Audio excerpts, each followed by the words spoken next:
Na vida, às vezes, existem tempestades reais e, às vezes, existem tempestades fictícias. Acho que nós estamos diante de uma delas. Muito breve e objetivamente, eu gostaria de registrar o seguinte a propósito das discussões que têm sido travadas de ontem para hoje. Em primeiro lugar, todas as informações que foram solicitadas pelo Supremo Tribunal Federal e pelo relator dos inquéritos, ministro Alexandre de Moraes, referiam-se a pessoas que já estavam sendo investigadas e, portanto, o inquérito que já estava aberto perante o Supremo Tribunal Federal. Informações voltadas à obtenção de dados diante da denúncia de reiteração das condutas de desinformação e de circulação de ataques à democracia e de discursos de ódio. Portanto, em nenhuma hipótese e em nenhum caso houve fishing expedition dirigida personalizadamente a qualquer pessoa de maneira aleatória. Informações para instruir inquéritos que já estavam em curso.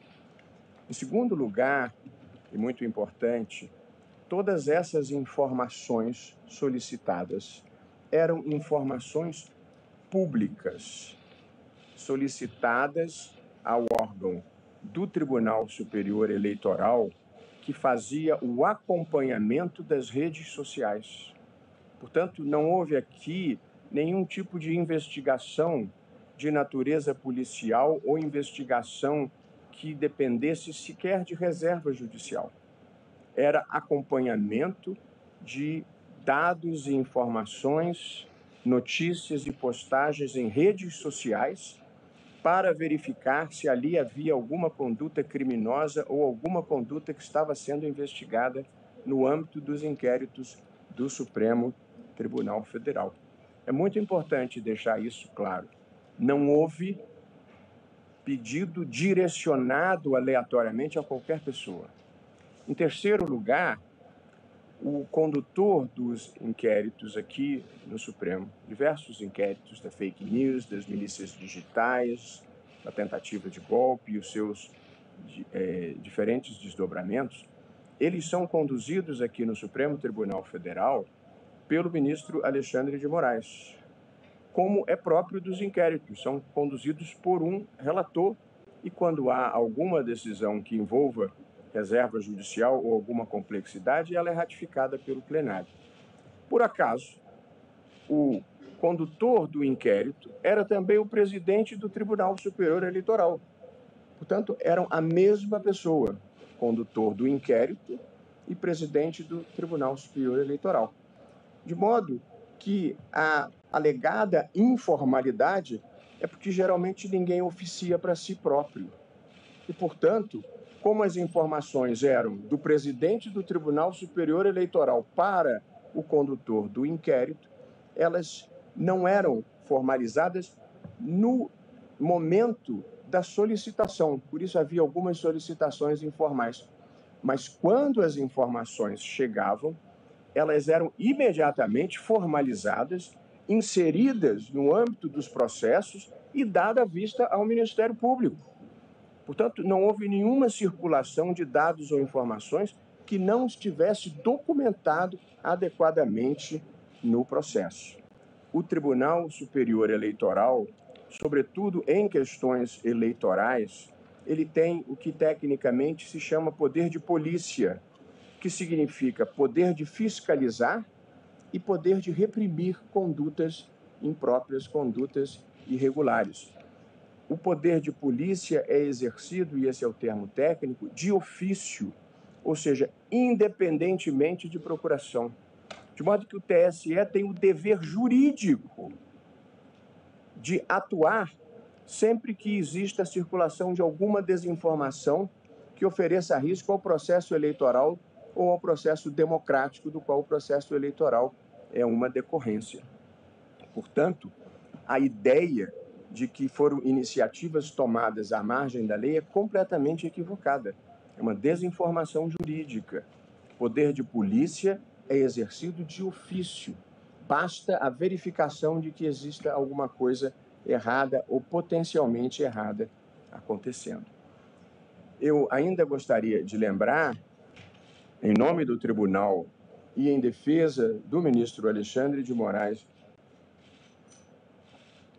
e dos ataques impróprios e injustos que tem sofrido, o contexto em que esses procedimentos se deram, para que não se faça um revisionismo histórico abstraindo do que nós estávamos vivendo naquela conjuntura de risco grave para a democracia.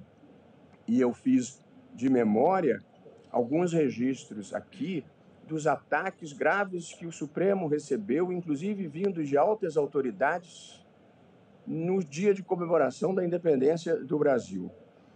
Nós vivíamos um contexto de acampamentos nas portas de quartéis pedindo golpe de Estado para impedir a posse do presidente da República eleito democraticamente. Nós tivemos situações de bloqueio das estradas. Nós tivemos situações de ministros cercados, eu mesmo, por centenas de pessoas com ameaça de agressão. Nós tivemos inúmeras ameaças de morte a cada um de nós. Todos nós passamos a andar com segurança. Ninguém aqui andava com segurança no Supremo. Ninguém. E mais recentemente precisamos fazê-lo pelos sucessivos riscos que passamos a correr num evento que estivemos em Nova York, uma turba que depois se descobriu que estava recebendo diária para nos atacar, tentou virar em plena Quinta Avenida a van em que nós estávamos. E basta imaginar o que teria acontecido se eles tivessem conseguido efetivamente esse intento. Nós vivíamos a conjuntura em que, no dia da diplomação do atual presidente da República, a Polícia Federal foi depredada. Nós tivemos, nesse mesmo período, uma bomba que foi descoberta e desarmada antes de explodir no aeroporto de Brasília. Portanto, nós vivíamos uma conjuntura tensa e de gravíssimas ameaças à democracia, às instituições e às pessoas. E, portanto, é preciso ter em linha de conta que as decisões eram tomadas numa conjuntura extremamente adversa, em que se fazia uma campanha falsa, fraudulenta, contra as urnas eletrônicas, contra a legitimidade do processo eleitoral e depois contra a posse do presidente da República eleito.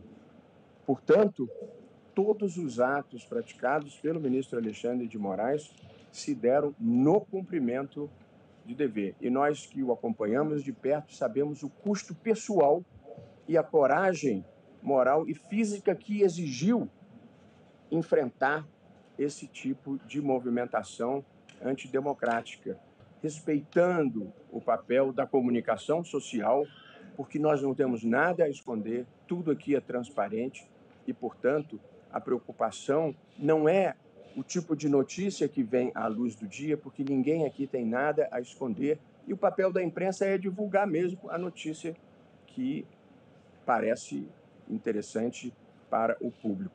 Mas as interpretações equivocadas e as narrativas inverazes, essas nós precisamos enfrentar. Portanto, a nossa dificuldade não é com a divulgação de nenhuma informação. Isso não nos preocupa.